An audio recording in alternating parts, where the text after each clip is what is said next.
what should the NCAA do to Michigan? This story won't go away, and I'm here for it. I'm here for it. Like it is a fillet of fish without bacon. I'm here for it. Did you see that Spike Dykes' kid, Sonny, who coaches at Oak State James' beloved TCU, did an interview yesterday where he talked about how he was well aware that Michigan was cheating when they were getting ready to play. What was that? I guess in 2022. Dykes finished his thought by saying, I think sign stealing is pretty common in college football, but I think that Michigan took it to a different level. So we made a couple of changes. It wasn't anything earth-shattering, but we made some changes to protect our offense and defense. I think it certainly helped us, and I don't think that we would have been able to win the game had we not gotten some of that information. Spike Dykes' kid, Sonny Dykes, talking about the fact that coaches around the country who he spoke to in preparation for the college football playoff tilt against Michigan warned TCU that Michigan was sign stealing and that they knew their offensive and defensive signals. And it just goes to show you the most poorly kept secret in college football for 2 years was that Michigan was stealing signs. And I think what this is from Sonny Dykes, I think this is this outing Michigan? I mean, to a certain extent, but I think this is everybody, I think people are tired of Michigan, again, denying, defending. It's indefensible for Jim Harbaugh to stand up there the other day and said, I had no knowledge of this. The entire country knew what you guys were doing and you had no knowledge of it.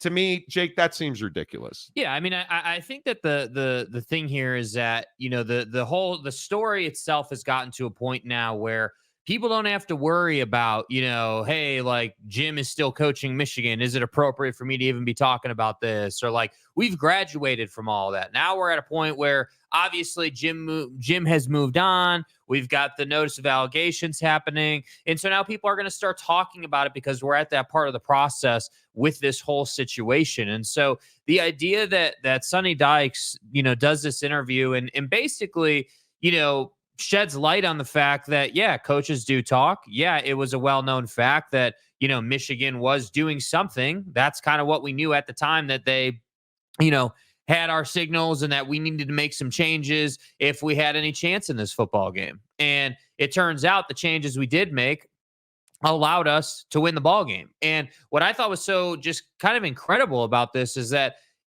without saying it, you're basically saying that, yeah, everybody kind of knew that Michigan was doing something, and we basically had to mitigate that. We basically had to change the way we do business inside of a football game so that Michigan didn't have an advantage. So once again, Sonny is not saying that sign stealing is illegal. What he's saying is that whatever Michigan was doing at that time was definitely next level, and they needed to do something about it, so they did.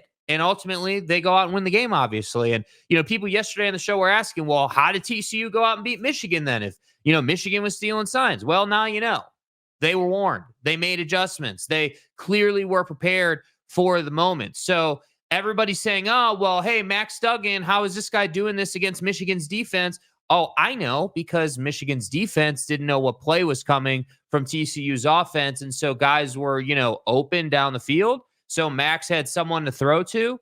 And this is precisely the point that we've been trying to make for, 2 weeks, the last or week and a half or whatever that we've been talking about this. And obviously before, which is, hey, if they didn't have the signs they had, they probably don't see the success that they saw. And so it goes without saying, if Sonny knew this in 2022, I think we said during this game. Yeah, it was New Year's Eve 2022 when that game was played. So if they were already talking about it at that point, are you really telling me that the rest of college football wasn't aware of this and wasn't preparing for it. Like, that's And the crazy thing. I think to the bigger point, this defense went on in 2023-24 to be one of the best defenses in the last decade at Michigan. And yet TCU put up 51 points on them. And the real irony of this game is that J.J. McCarthy, not knowing what TCU's defense was going to do, we think, still had a huge game. And they lost. And if you look at the storylines around Michigan football, J.J. McCarthy, this great football player, and he has a huge game and they lose. And their defense at Michigan, not knowing what TCU was doing, gave up 51 points, including 150 yards rushing to Amari DiMercato. And what was the total? 263 yards rushing on a 6.4 average by TCU in total. So it turns out it does make a difference when you know what the offense is doing. Like, man. And I think even more so in the running game. Because if you think about it, in the passing game, even when you're like great safety play, both at the college level and at the NFL level, great safety play is largely contingent on the safety understanding, hey, this is where guys are in your offensive set. Like, this is the odds of where they might be going. Like, that's how great safety play develops. And so the idea that you were able to run for 6 yards a carry just tells you that, hey, yeah, it actually was a huge advantage that they had because their safety wasn't coming down into the box. The linebackers didn't know which way you were going. Obviously, you actually had to go out and make the play straight up. And so, well, and I not to interrupt you there, but I think an interesting point was made yesterday. I was talking to a football guy who was telling me, one of the things that people don't understand is Michigan likely knew which way the play was going to go. Like what direction the flow of the play and through what gap. And that's a really basic point, right? You're like, oh, so what? They still got to make the tackle. No, you know what the point is? As much read option and deception as offenses build into football now, if you know what gap the play is designed to go into, and you know that just because they're starting with power left means that they're not going left. They're actually going to cut back and go through the A gap on the right side of the hole or the right side of the line, or that this is going to be off tackle right instead of left. You don't think that matters. That's a huge difference. When you know as a linebacker, hey, they're flowing to the right, but you're going to flow right a little bit, but your weight is going to be on your right side. So that because the play is going to cut back, it's a counter or it's a toss sweep. You're essentially waiting for the back to come to you at that point. I mean, it's a huge difference. It's a huge difference. I just thought this Sonny Dykes thing was very interesting. And you look at my main points on this are Jim Harbaugh standing up in front of the assembled media in Los Angeles the other day, claiming complete, just no knowledge. I had no idea this was going on. Well, and I think the reason Jim does that is because he knows he got over on him. He knows that, hey, not only did I get over on Michigan and the NCAA, right? Now I'm in a place where they can't even really do anything about it. Like, we've talked about how Jim is probably looking at a 10-year show cause as part of this process with the discipline. But Jim doesn't care about that. It's not like you're doing anything to. It's not like, you're taking money out of his pocket or, you're hurting his career. Like, Jim's already out of the system. He's in the NFL. He's already jumped the ship. Like, he's gone. So I think that, frankly, Jim Harbaugh enjoys taking the opportunity to sit up there and troll in a sense. Sit up there and say, I didn't know anything about this. I was raised not to lie, not to cheat, not to do any of this My stuff. father raised me right. Right? Like, you're sitting here standing on your moral high ground, and meanwhile, the rest of the coaching staff essentially is getting violation after violation. And you're just gonna sit here and say, I'm gonna coach this team right now, move forward with an enthusiasm unknown to mankind, bro. Enthusiasms. Like, come on, Jim. And I think that in the comments section, here's the question I have directly for you.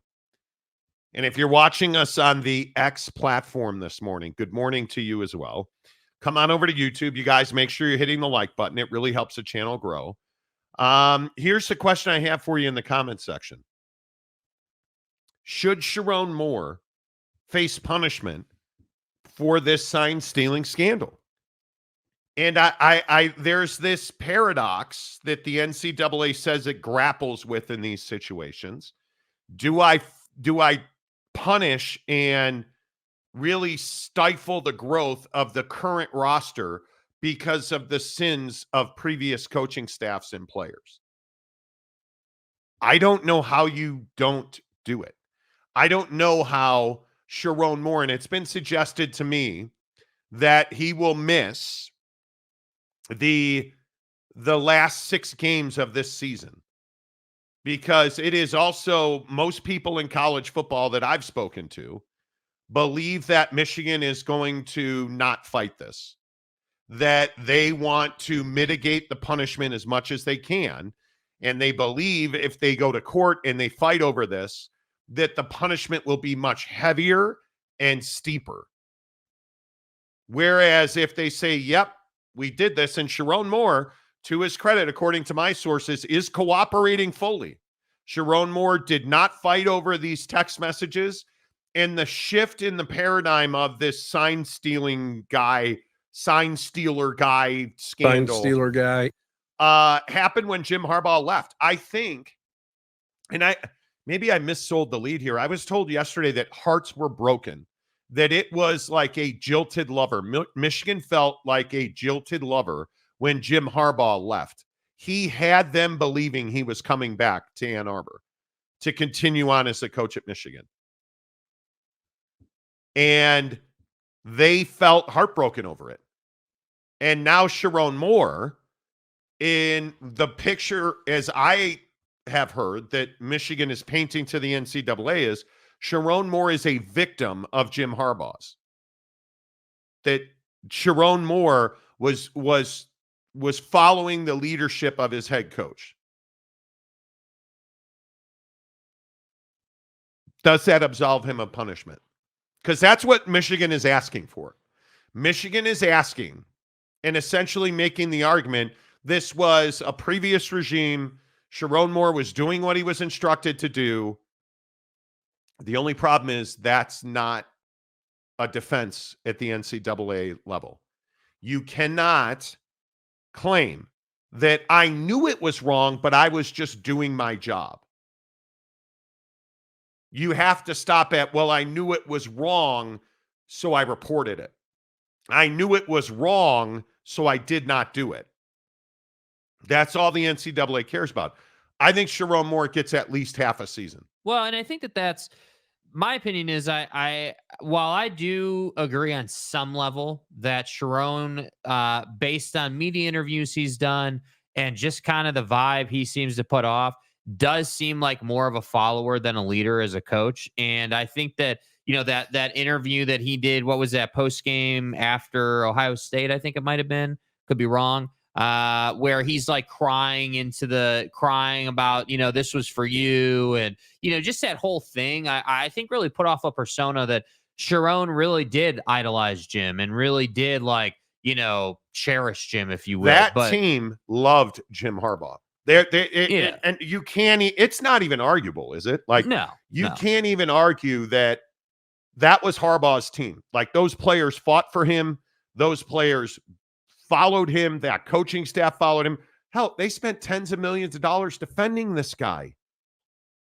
And it caused division between faculty and staff. But I still think Sherrone needs to be accountable. Sherrone needs fired. Yeah, I mean, I don't know about that. I don't know that I would fire him, but what I do think that I would do, because the thing you can't have is that, so if we're going to do this whole thing where in college football, we say, okay, it was the prior administration or the prior regime who did all this. And so because of that, now that they've moved on, we're not going to punish the current. If we're going to do that, that sets a really bad precedent for college football, just generally speaking. Hey, I'm going to go in, I'm going to take a job, I'm going to break all the rules, I'm going to win a national championship, and then I'm going to go to the league. That's a terrible precedent to set in college football. So I don't think they can do that.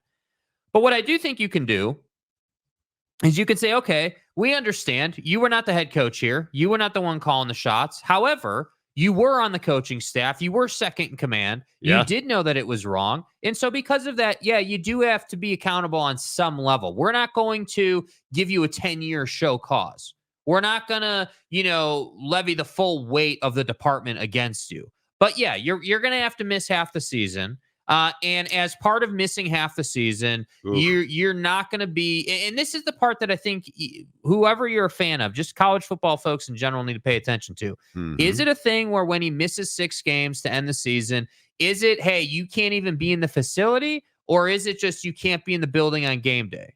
That's where I think the conversation will lie as far as Chiron Moore is concerned. But to what you've said in the past, I do think you're going to get your scholarships cut down. You're going to get like all those things that they can cut down moving forward. I do think we're going to see that. I think the likely punishment for Michigan is Sherrone Moore gets a 2-year show cause, a 6-game suspension.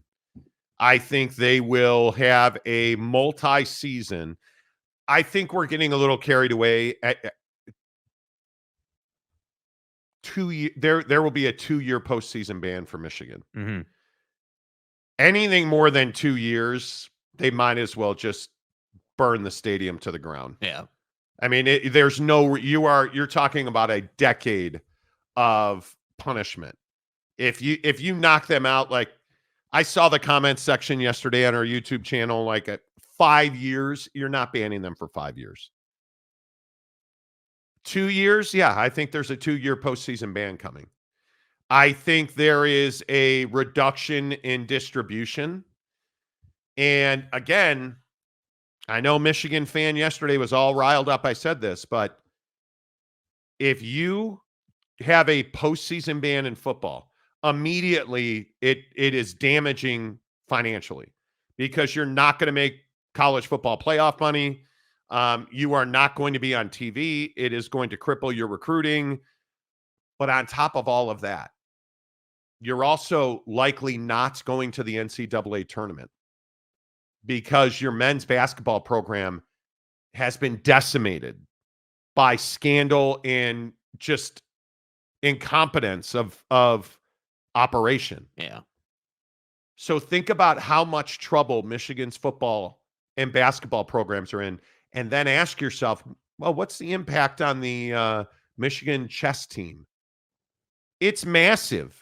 Because think about the money you're not making. And I say this all the time. I'm in sales.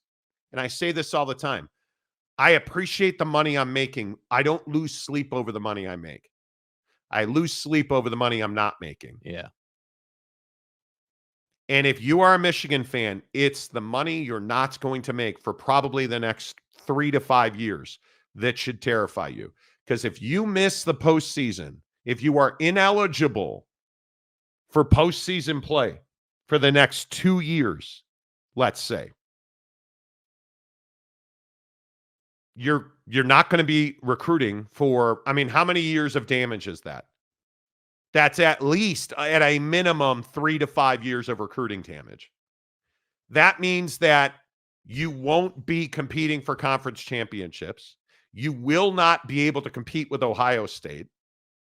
You will not be able to be the program that you cheated your way to becoming. And here's the real ball buster. Does Chiron Moore survive that? And if you don't believe Chiron Moore survives a 2-year postseason ban, 3 to 5 years of recruiting lag, a lack of TV money, a lack of, and this is the other part now, a lack of private money investment. Because if you're a private money investor, you're expecting a return on your investment. And if your investment isn't going to the postseason, what kind of return are you getting? So now it's not only hurting your recruiting, it's hurting your private money, It's hurting your TV money. It's hurting. You are now not accused of cheating. The NCAA at that point would have said, you cheated. Your national championship that you worked all these generations for is essentially a sham. I think about how damaging that is. Yeah, that's tough. I mean, it is that this is why the NCAA understands you don't have to employ the death penalty anymore. Yeah. They're just going to chop your legs off. We're going to keep you out of the postseason. We're going to prevent you from recruiting off campus. We're going to limit your on-campus visits. We're going to reduce your scholarships. And we're going to make it so that your former head coach never coaches at college football again, that your current head coach misses half a season at a minimum. And then if he gets fired for being not good at Michigan, it's going to be 2 years after that, because if he gets a 2-year show cause notice, remember this, if Sherrone Moore gets a 2-year show cause notice, it's after he leaves Michigan for 2 years. You have to show cause that there's nobody else qualified like Chiron Moore is to be your next football coach for 2 years. We're talking about real damage here. This is, and I know that we all like to give him the death penalty, Marty. Don't take this lightly. And this idea that Jim Harbaugh told the media that he had no knowledge, you're just stomping on Sherrone Moore's balls. Well, and that's by doing the that. hard part with Jim. And this is where the Michigan fan who just, takes it hook, line, and sinker and just believes this guy through and through. How do you believe this guy through and through when he's gone and your school is just taking a beating? Like, how do you not see this and say, damn, like, this guy's sitting here in the NFL making millions of dollars, riding high, and sitting here saying he had no idea. And now Sherrone is having to ask if he's going to survive this situation. And we're for sure not going to be in the playoffs. Like, come on, man. The other part of this is it's not. It is. Let's pretend. So if anybody's got cocaine, PCP, acid, go ahead, pass it along. Ayahuasca. Yeah. I need to get into pretend fairy tale land. Cocaine is a hell of a drug. Let's believe Jim Harbaugh. Okay, Jim Harbaugh had no idea. What should Jim Harbaugh be saying? Yeah, this is on me. I was the leader of that program. It was my responsibility to know. I didn't know, and I feel terrible that I didn't know. I understand the damage that I did to my staff, the kids on that team, and I feel terrible that Michigan University was going to make me the highest paid football coach in the history of the sport. And I still stuck a finger up their ass and went to LA to work for the worst owners in the NFL. But I had no idea any punishment was coming. Sometimes I think I just say shit, sample what comes out of my mouth. I mean, if I'm Jim Harbaugh and I truly didn't know, I'm still saying, yeah, it was my fault. It's my responsibility. I'm out of that situation now. I'm one of the highest paid coaches in the NFL. I'm out of that situation. I didn't know. I truly didn't know. Okay. I didn't know, but it was still my responsibility. I dropped the ball as the head coach at Michigan because it's very clear that members of my staff were committing very serious NCAA violations. If Jim Harbaugh had said that, do you know how little damage the NCAA would do to Chiron Moore? If Jim Harbaugh would just fall on the sword and say what we already all believe to be the truth, which is, yes, you know what? That was my responsibility.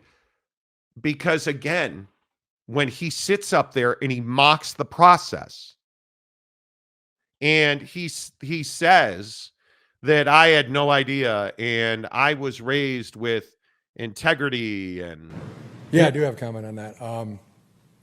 Never lie, never cheat, never steal. I was raised with that lesson. I have raised my family on that lesson. I have preached that lesson to the teams that I've coached. No one's perfect. And that's why it's so hard for me to now realize that the staff that was working under me was not working with integrity, was not being honest. And that, for me, as a man that was raised on ethics and integrity, boy, that's tough for me to take. I was a head football coach. That was my responsibility. Punish me. I feel bad for that, for having dropped the ball. That's what Jim Harbaugh should be saying, but his ego won't let him say that. Now, let's get back to real world. Fuck that guy, because he knew, in my opinion. There's no way he didn't know. So you're telling me, and again, Sonny Dykes, I'll go back to Spike Dykes' kid, who on the record here is saying sign stealing is pretty common, but I think Michigan took it to a different level. We made a couple of changes. And this statement was preceded by him saying, as we were preparing to play Michigan, we called a bunch of their the teams, the coaches of teams they played, as you do. That's common practice. Hey, Jimmy, I know you guys played Michigan this year. What can you tell me about, the cup size of the center, right? Like, so you're having conversations, and he was saying overwhelmingly the message that was coming through: Michigan is stealing your signs. Michigan knows your signs. Protect your offense and defense. Change your signs. Michigan's stealing your so everybody in college football knew about Jim Harbaugh. Come on, guy.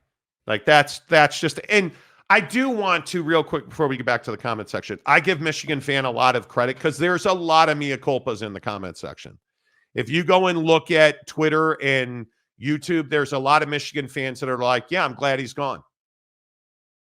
And I think there's a lot of Michigan fans who feel that way. Well, and if you were a Michigan fan before Jim, and you obviously continue to be a Michigan fan during Jim, and Yes. then now you're a Michigan fan after Jim, you're looking at this and you're saying, damn, dude, like, yeah, we won a natty, but it's kind of tainted, and this is a really bad look for the university as a whole. Yeah. And I'm just ready to get back to, having peace of mind, honestly, because Michigan, this is the thing with Michigan, and I feel like we've talked about this a lot, but like Michigan's one of those schools that has a lot of pride in it. It's one of the best universities in college athletics and really in the educational space as well. It's a total package, but now we have to look at Michigan and say, yeah, until this punishment period's over, you're the school that cheated to win a national championship. And we're not going to rip that from you, but we are going to make it so you have no business playing playoff football for the next couple of seasons. Yeah. And that's a shame. Oak State James, remember when Bill Clinton said, I did not have sexual relations with that woman? That was Harbaugh the other day. Yeah, this is akin to Bill Clinton saying he didn't get filleted in the Oval Office. Well, I did get filleted. I want you to listen to me. I didn't know you meant what? I'm going to say this again. Fellatio's sexual relations? What? A little beach. A little beach. Who doesn't? I've never taken steroids. A little blowy. Like, that's not sex. That's a blow. That's a little beachy. Are you kidding me?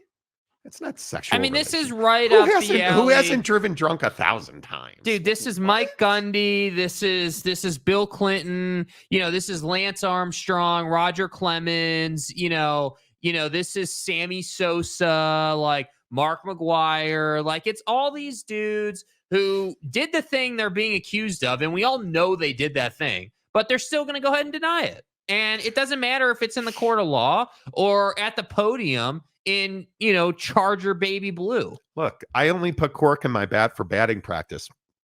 It's an honest mistake, dude. It was an honest mistake. What do you want me to do? Come on. Matt Chimura. Oh, boy. Probably should just skip that Who one. the fuck is that guy? Okay. 49-26 before 2021.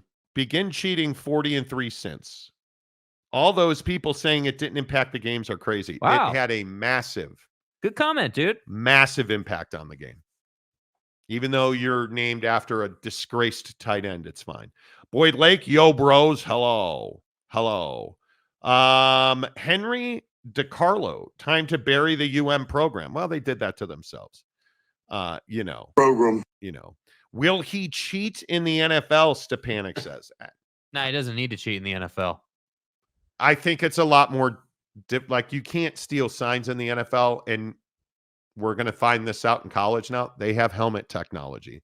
So you don't give signs anymore. You just, could he steal the electronic signals? Sure. And by the way, as in the NFL this that. time around, he's got a lot more on the line because he knows he can't go back to college football. So he needs this to stick for 4 or 5 years. Yep. Jeremiah Champion.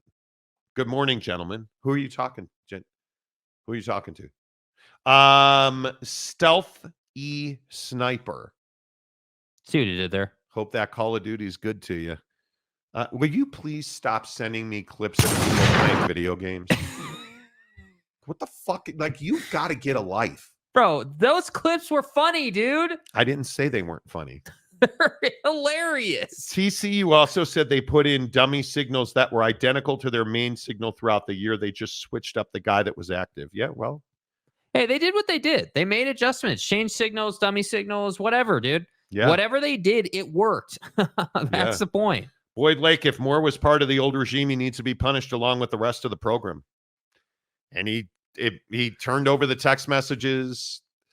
For those who don't know, 7 staff members are implicated in the notice of allegations from the NCAA to Michigan. 7 staff members, including Chiron Moore, who deleted, according to the NCAA, 52 text messages. And it is believed there are hundreds more. But Chiron Moore deleted 52 text messages, which were later recovered and turned over to the NCAA. And by all accounts, Chiron Moore is fully cooperating. Because I think at this point, why wouldn't you? You've got to cut your loss. I mean, it's not a secret anymore what you did. You're caught. And again, if you're a Michigan fan, that's what should really bother you. Jim could be helping you even still. Like, he could quite literally choose to say something at a media availability that would tremendously help your case moving forward, and he won't do it. No, he won't. Boyd Lake, if Michigan fan didn't see this coming, that's on Michigan fan. Yeah. I see 3 games. If Harbaugh didn't get half a season, why should Chiron Moore get half a season? Because when he got 3 games at the end of the season, the depth and knowledge and scope of the operation was not known at the time. They knew that a member of Jim's staff, Connor Stallions, was providing tickets and compensation to certain individuals to go and film sidelines. How did we know that? Well, Connor used a publicly available Venmo account. He used a ticket account that was in his own name. And the people he paid to go and videotape sidelines did interviews and told everybody, hey, he paid us to go and do videotape sidelines from the stands. Did I mention that, he was on the Central Michigan sideline videotaping Michigan State. The fact that Central Michigan, and again, Jim McElwain is obviously very close to the Michigan program. The fact that Jim McElwain allowed Connor Stallions on his sideline to videotape Michigan State to help Michigan football, it's wild. That's the one that I Fine Steeler guy, because that is a very serious allegation. Yeah. That you helped another school breach the integrity of college football. That's you weren't even, because Connor Stallions being on the Central Michigan sideline had no benefit to Central Michigan. He was there to videotape Michigan State for the University of Michigan. And that's why I've always asked, how did Jim McElwain benefit from that situation? Because you can't tell me you're taking all that risk for nothing. Well, I think he did it to help his friends. I mean, obviously, he and Connor Stallions were on staff at Michigan together. I mean, McElwain is very close to that program. So I the trouble I have with that is, and I don't disagree. They're friends. Like, they all know each other. Totally agree. But you're a head coach of a program, dude. Like, you have a good job. If you stay out of the way and you just do your job every day and do your best, you're going to be in that job for a while. And it's going to be reliable. But the fact he stood up there and Jim McElwain was like, the sign stealer guy. Fine Steeler guy. Like, you're acting like this is like that you don't know who robber. Connor Stallions like, is. You're acting like some robber came in the middle of the night with a gun and a mask on, and you had no idea who he was, and he like killed your chickens or something. Like, dude, come on. Come on, man. You knew who this guy was. You allowed him on the sideline, and yet still nobody's been able to explain how Connor got a VB pass to get on the sideline, dude. Michigan fan doesn't care. They won the championship. That's all that matters to them. Yeah, as most fans are like that. Eric and Raleigh, banishment from the entire state of Michigan. Just move Ann Arbor over to, you just push it down to Indiana. Maybe put it. Just put it right in the middle of the lake. Put dude. it It's into the fine. lake. Just put it into the lake. Sherrone Moore should be banned for 3 games at the beginning of the year. He should have to be on the sideline when Ohio State thumps Michigan. We actually have to go out and, thump Michigan first.